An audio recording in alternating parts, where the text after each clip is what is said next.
நேயர்கள் எல்லாருக்கும் வணக்கம். சனிப்பெயர்ச்சி 2025 to 2027 மார்ச் 29 இன்னைக்கு தான் மகா சனிப்பெயர்ச்சி திருக்கணித பஞ்சாங்கப்படி.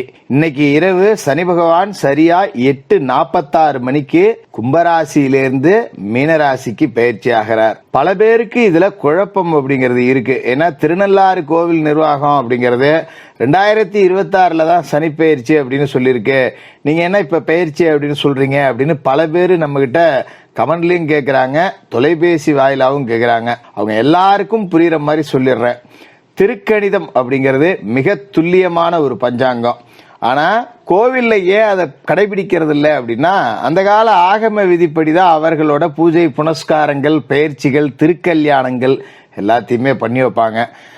இதாவது இப்போ கரெக்டா சொல்லணும் அப்படின்னு பாத்தீங்கன்னா, சூரிய உதயம் இன்னைக்கு காலையில 6:18 மணிக்கு அப்படின்னு வாக்கிய பஞ்சாங்கம் சொல்லுது அப்படின்னா, திருக்கணித பஞ்சாங்கம் 6 மணிக்கு அப்படின்னு சொல்லும். ஏன் 6 மணிக்குன்னு சொல்லுதுன்னா, சூரிய உதயம் 6 மணி, 6:18க்கு சூரிய வெளிச்சம் பூமியில பட போகுது. அந்த வெளிச்சம் சூரியன்ல இருந்து பூமிக்கு வர 18 நிமிடம் ஆகுது. ஆக சூரிய உதயம் 18 நிமிடத்திற்கு முன்னாடியே நடந்துருச்சு அப்படிங்கிறத துல்லியமா கணக்கு போட்டு சொல்றது அப்படிங்கிறது தான் திருக்கணித பஞ்சாங்கம். அந்த அடிப்படையில திருக்கணித பஞ்சாங்கப்படி சனிப்பெயர்ச்சி இன்னைக்கு தான். எல்லாரும் இன்னைக்கு 8:46 மணிக்கு எந்த கோவில்லையும் சனிப்பெயர்ச்சி அப்படிங்கிறது அனுசரிக்கப்படலை அப்படின்னாலும் குளிச்சு முழுவிட்டு சனி பகவானுக்கு ஒரு எள்ளு விளக்கு போட்டு உங்களோட வேண்டுதல்களை சனி பகவானை மனமுருக பிரார்த்தித்து சொல்லுங்க. எல்லாருக்கும் நல்லதே நடக்கும்.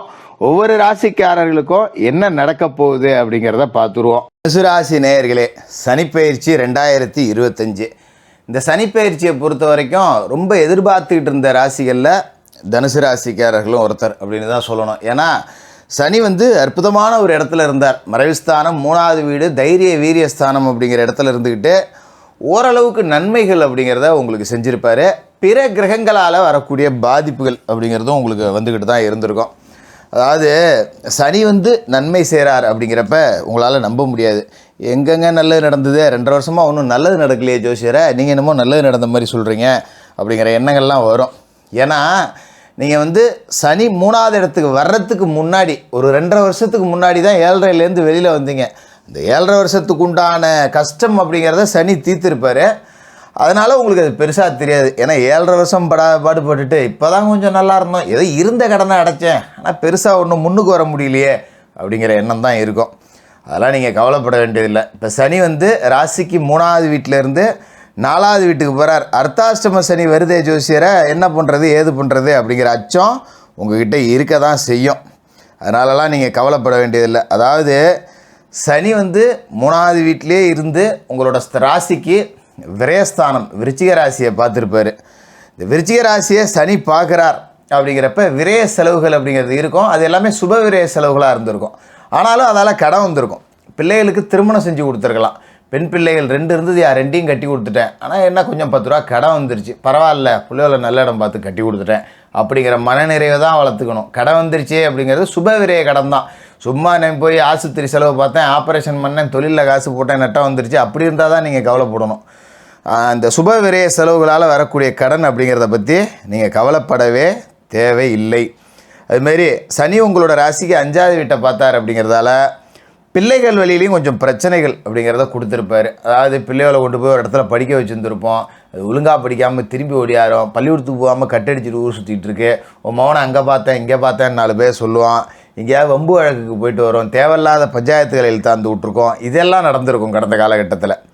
அதேமாரி பாக்கியஸ்தானம் ராசிக்கு 9வது வீட்டை பார்க்குறப்ப சில பேரை அப்பனை தூக்கி விட்டுருக்கலாம், அப்பாவுக்கு பிரச்சனை வந்திருக்கலாம். இதெல்லாம் கடந்த காலகட்டத்தில் நடந்திருக்கும். சனி வலுவாக இருந்தாலும் கூட அவரோட பார்வையால் இந்த இடங்கள் எல்லாமே கொஞ்சம் கொஞ்சம் பாதிக்கப்பட்டிருக்கும் அப்படிங்கிறதுல எந்த மாற்றமும் இல்லை.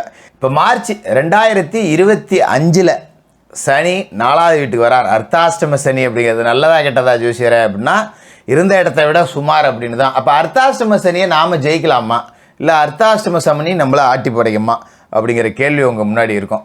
அர்த்தாஷ்டம சனி அப்படிங்கிறது உடல் பிணியை கொடுக்கக்கூடிய சனி, இதை மறந்துடக்கூடாது. அதனால் நம்மளோட சொந்த தேக ஆரோக்கியத்தில் கூடுதல் கவனத்தோடு இருக்கணும்.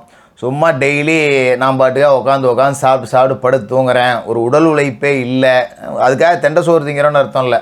உடல் உழைப்பு இல்லாமல் ஒரு கம்ப்யூட்டரில் உட்காந்து வேலை பார்ப்பீங்க, இல்லை ஒரு கடையை திறந்து வச்சுட்டு கல்லாப்பட்டியில் உட்காந்துக்கிறது. இந்த மாதிரி உட்காந்த இடத்துலையே உடல் உழைப்பு இல்லாமல் வேலை பார்க்குறவங்க கொஞ்சம் உடல் உழைப்புக்கு பழகிக்கணும். என்ன தான் நம்ம சொந்த கடையாக இருந்தாலும் நம்ம ஏந்திரிச்சு 4 வேலை குனிஞ்சு நிமிந்து அப்படிங்கிறது செஞ்சுக்கணும். தேக ஆரோக்கியத்தை விட்டுறக்கூடாது. நல்லா இருக்கிற மாதிரி தான் தெரியும், திடமாக இருக்கிற மாதிரி தெரியும், அப்படியே கொஞ்சம் கொஞ்சமாக பாதிக்கும். லேசாக செரிமான கோளாறு கொடுக்கும் ஃபஸ்ட்டு. அடுத்து பார்த்தீங்கன்னா வயிறு உப்புசம், உடம்புல சத்து இல்லை, திடீர்னு பார்த்தீங்கன்னா தொந்தியும் தொப்பையுமா சுத்த வேண்டி தான். அதனால் தேக ஆரோக்கியத்தில் இந்த அர்த்தாஷ்டம சனி காலகட்டத்தில் கவனமோடு இருக்கணும். தினமும் காலையில் எழுந்திரிச்சு உடற்பயிற்சி செய்யுங்க. சாத்விக உணவு முறைகளுக்கு கொஞ்சம் மாறிங்க. காய்கறி, பழம், கீரை அப்படிங்கிறத வாரத்தில் ஒரு 2 நாள். ஏதோ மாமிசம் ஆசைப்பட்டோமா வாரத்தில் 1 நாள் தின்னமா, இல்லை மாதத்தில் 2 நாள் தின்னமா அப்படி இருக்கணும். அதை விட்டுட்டு நான் பாட்டே கடையில் போய் ஃபாஸ்ட் ஃபுட்டு வாங்கி சாப்பிட்றேன், அங்கே சிக்கன் பக்கடா போட்டான் வாங்கி தின்னேன், இங்கிட்டு பானிபூரி விற்றான் வாங்கி தின்னேன் அப்படின்னு சொல்லிட்டு ஜங்க் ஃபுட்டாக திங்கக்கூடாது. வாயை கட்டுப்படுத்தணும். வாயை கட்டுப்படுத்தினாலே வாழ்க்கை நல்லாயிருக்கும் அப்படிங்கிறது தான் அர்த்தாஷ்டம சனி. இல்லாட்டி அது பிரச்சனையை கொடுக்கும். சரி, வேறு என்ன அப்படின்னு கேட்கலாம். இந்த சனிப்பெயர்ச்சி காலகட்டத்தில் சனியோட பாதிப்பு அப்படிங்கிறது உங்களுக்கு சுத்தமாக தெரியாது. இந்த உடல் ரீதியாக மட்டும்தான் தெரியும். ஏன்னா 2025 மார்ச் 29 அர்த்தாஷ்டம சனி வருது. பின்னாடியே பார்த்தீங்கன்னா ஏப்ரல் 14 ராசிக்கு அதிபதியான குரு பகவான் 7வது வீட்டுக்கு போயிடுறார். கலத்திரஸ்தானத்துக்கு குரு போயிடுறார். அப்படிங்கிறப்ப காசு பணத்துக்கு பஞ்சம் இருக்காது, குடும்ப உறவுகளில் பிரச்சனை இருக்காது. இதை எல்லாத்தையுமே குரு பார்த்து சரி பண்ணிவிடுவார். குரு பார்வை உங்களோட சொந்த ராசிக்கே கிடைக்குது. அப்படிங்கிறப்ப அர்த்தாஷ்டம சனியோட ஆதிக்கம் அப்படிங்கிறது ஒரு 50 பாயிண்ட் குரு தடுத்துருவார். முழுசாலாம் குருவால் தடுக்க முடியாது. ராசிக்கு அதிபதி குரு கண்டிப்பாக 50% தீங்கு அப்படிங்கிறத தடுத்து நன்மையாக மாற்றுவார். அதனால் அர்த்தாஷ்டம சனி அப்படிங்கிறது 2025 உங்களுக்கு ஒன்றும் பண்ணாது. 2028 வரைக்கும் இருந்தாலும் கூட 2025 அது உங்களை ஒன்றும் பண்ணாது. அதை பற்றி நீங்கள் பயப்பட வேண்டியது கிடையாது. அதே நேரத்தில் ராகு கேது பயிற்சி அப்படிங்கிறதும் நடக்குது. ராகு அர்த்தாஷ்டம ராகுவாக இருந்து விலகி 3ஆம் இடத்துக்கு வர்றார். தைரிய வீரியஸ்தானத்துக்கு ராகு வர்றார். அதாவது மனதைரியத்தை கொடுக்கக்கூடிய இடத்துல விஷப்பாம்பு இருக்குது. இது விஷப்பாம்பு ராகு அப்படிங்கிறத மறந்துடக்கூடாது. அவர் 3ஆவது வீட்டுக்கு வர்றாரு அப்படின்னா எப்பேற்பட்ட காரியத்துலேயும் உங்களுக்கு தைரியம் இருக்கும். 100 பேர் சுற்றி நின்னாலும் ஒரு நல்ல பாம்பு படம் எடுத்து அப்படி சுற்றுச்சுன்னா பயம் இருக்கும். பார்த்தீங்களா, எல்லாத்துக்கும் அப்படி தான். உங்களை சுற்றி அவ்வளவு கஷ்டங்கள் வந்தாலும் நீங்கள் ஏந்திரிச்சு அப்படி தைரியத்தோடு நிற்பீங்க. உங்களோட எதிராளிகள் எல்லாமே ஓடி ஒளிவாங்க. குருப்பாறை ராசி கிடைக்குது. ஓடுனவனை துரத்தி பிடிச்சி அடித்து ஜெயிக்கக்கூடிய வாய்ப்பு அப்படிங்கிறது இந்த சனிப்பெயர்ச்சி காலகட்டத்திலேயே உங்களுக்கு இருக்குது. அதில் எந்த விதமான மாற்றமும் இல்லை. அதோட சனியோட பார்வை அப்படிங்கிறதுக்கு பிரத்யேக பலன் இருக்குது. சனி பார்க்குற இடமெல்லாம் காலி. அப்போ ராசிக்கு 6வது வீட்டை சனி பார்க்குறார். தைரிய வீரிய ஸ்தானத்தில் ராகு இருக்கும்போது தைரியத்தை ராகு கொடுக்குறாரு. 6வது வீட்டை சனி பார்த்து எதிராளிகளை வெல்றாரு சனி. அப்போ பகையாளர்கள், போட்டியாளர்கள் எல்லாம் ஓடி ஒளிவாங்க. ஒரு இடத்துல வேலை செய்கிறோன்னா நமக்கு அங்கே எதிரியே இருக்க மாட்டான். எல்லாரும் நம்மளை அனுசரித்து இருந்தால் தான் அங்கே இருக்க முடியும். என்னை பகைச்சிக்கிட்டு ஒருத்தன் கூட இங்கே இருக்க முடியாரா அப்படின்னு காலரை தூக்கி விட்டுட்டு மறுதட்டி சொல்லலாம் நீங்கள். அப்படி ஒரு வாய்ப்பு அப்படிங்கிறது 6ஆம் இடத்துல விழுகிற சனியோட பார்வையால் கிடைக்கும். அதுமாரி காசு பணத்துக்கு பஞ்சம் இருக்காது. அதாவது கடன் குறிக்கக்கூடிய இடத்துல சனி இருக்கார். அப்போ கடனை பூரா காலி பண்ணி விட்டுருவார். கடன் எல்லாமே அடைஞ்சு போயிடும். எப்பேற்பட்ட கடனாக இருந்தாலும் அடையும். ஒரு நகை அடவு வச்சுருக்கேன், ஒரு 5-6 லட்சத்துக்கு கிடக்கு, மூட்டுட்டு வா, காசு வந்துடும், கொண்டாந்து வீட்டில் வைங்க, மனைவிக்கு போட்டு அழகு பாருங்கள், பிள்ளைகளுக்கு போட்டு அழகு பாருங்கள் அப்படிங்கிற ஒரு வாய்ப்பு அப்படிங்கிறது கிடைக்கும். அது மாதிரி தேக ஆரோக்கியம் அப்படிங்கிறத கெடுக்கக்கூடிய இடத்துல சனி இருந்தாலும் அவரோட பார்வையால் இந்த தேக ஆரோக்கியத்தையும் சரி பண்ணுறாரு. இப்போ பெரிய அளவில் பாதிப்பு கொடுக்க மாட்டார். ஒரு ஆப்ரேஷன் லெவலுக்கு போகாது. ஒரு கட்டி இருக்குது, ஆப்ரேஷன் பண்ணுங்கிறவங்க கூட மருந்து மாத்திரையில் சரியாகிப்படும், நீங்கள் கவலைப்பட வேண்டியதில்லை அப்படிங்கிற நிலைமைக்கு மாறும். 10ஆம் இடத்தை சனி பார்க்குறார். அதில் ரொம்ப கவனமாக இருக்கணும். ஏன்னா தொழில் அப்படிங்கிறது 10ஆம் இடம். அப்போ 10ஆம் இடத்துல சனி பார்க்குறாரு அப்படின்னா நாம் முதலீடுகள் போடுறதுல கவனமாக இருக்கணும். முதலீடு அப்படிங்கிறத குறைவாக போடணும். கடன் வாங்கி முதலீடு போடக்கூடாது. கையில் 10 ரூபா இருக்குது, 5 ரூபா முதலீடு போடுறேன், இது போனாலும் பரவாயில்ல, மீதி 5 ரூபா இருக்குது, அதை வச்சு நான் பொழைச்சிக்குவேன் அப்படிங்கிற அளவுக்கு ஒரு பாதுகாப்பான முதலீடு அப்படிங்கிறத போட்டுக்கிட்டிங்கன்னா தொழிலில் தப்பிச்சிக்கலாம். குறிப்பாக பார்த்தீங்கன்னா அழுகும் பொருள் வர்த்தகம் செய்யக்கூடியவங்க, எண்ணெய் வித்து சார்ந்து தொழில் செய்யக்கூடியவர்கள், எண்ணெய் வியாபாரம் செய்யக்கூடியவர்கள், ஜவுளி வியாபாரம் செய்யக்கூடியவர்கள், பொதுமக்கள் சார்ந்து நேரடி தொழில் செய்யக்கூடியவர்கள், ஒரு சில்லறை கடை வச்சுருக்கேன், காய்கறி கடை, மளிகை கடை வச்சுருக்கேன், ஒரு ஆட்டோ ஓட்டுறேன், ஒரு டாக்ஸி ஓட்டுறேன், மக்கள்கிட்டேருந்து நேரடியாக பணம் வாங்கக்கூடிய தொழில் செய்யக்கூடியவர்கள், முதலீடுகள் அப்படிங்கிறதுல ரொம்ப ரொம்ப ரொம்ப கவனமாக இருக்கணும். வாகனத்தில் போகும்போது பொறுமையாக போகணும். வாகனத்தை அப்பப்போ சரி பண்ணி வச்சுக்கணும். வாகனத்துக்கு நாம் தீனி போடணும். சும்மா அது சம்பாரித்து கொடுக்குதுன்னு வாங்கி நம்ம தின்னுட்டு அதை பார்க்காம விட்டுறக்கூடாது. கொஞ்சம் அதை சரியாக பராமரிக்கணும். அதுமாரி சொந்த ராசியிலே சனி பார்வை விழுது. சனி உங்களை கண்காணிக்க போகிறாரு. கவலைப்பட வேண்டியதில் குரு பார்வை ராசி கிடைக்குது. ஒரே நேரத்தில் சனியும் ராசியை பார்ப்பார், குருவும் ராசியை பார்ப்பார். அப்போ சனி உங்களை கண்காணிக்கிறார் அப்படின்னா நீங்கள் நியாயமாக நடந்துக்கணும், வேறு ஒன்றும் கிடையாது. சனி நீதிகாரகன். யாருக்கும் தீங்கு விளைவிக்காமல், தப்பான வழியில் போகாமல், ஒரு கவர்மெண்ட் ஆஃபீஸில் வேலை செய்கிறேன், லஞ்சம் வாங்குவேன், இதெல்லாம் மாட்டிக்குவேன், உடனே மாட்டிக்குவேன், சனியை போட்டு கொடுத்துருவார். நேர்மையான வழியில் பிற உயிர்களுக்கு தீங்கு நினைக்காம, எவனும் கெட்டு போகணும்னு நினைக்காம, நீங்கள் யாரும் நல்லா இருக்கணும்னு நினைக்கணும் அவசியம் கிடையாது.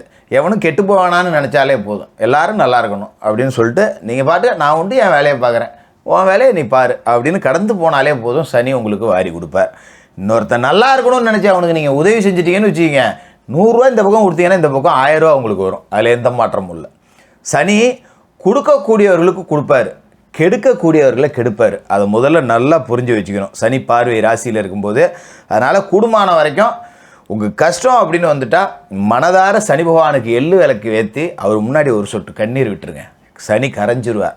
அதேமாரி உங்களுக்கு நல்லதுன்னு நடந்தால் கண்ணீரில் தத்தளிக்கிற ஒரு 4 பேருக்கு உதவி செய்யுங்க, சனி உங்களை தூக்கி டாப்பில் உட்கார வச்சுருவார். அதனால் அர்த்தாஷ்டம சனியை பற்றி நீங்கள் பயப்பட வேண்டியதில்லை. சனிக்கிழமையில் விரதம் இருந்து சனி பகவானுக்கு எள்ளெண்ணெய் தீபம் ஏற்றி எல் சாதத்தை நெய்வேத்தியமாக படைச்சி காக்கைக்கு அன்னம் விடுங்க. மாற்றுத்திறனாளிகளுக்கு உங்களால் முடிஞ்ச உதவிகள் செய்யுங்க. தனுசு ராசிக்காரர்கள் இந்த அர்த்தாஷ்டம சனி காலகட்டத்திலேயே சும்மா சிறப்பான ஒரு வாழ்க்கை அப்படிங்கிறதையும் எதிர்பார்க்கலாம். தனுசு ராசிக்காரர்களுக்கு வாழ்த்துக்கள்.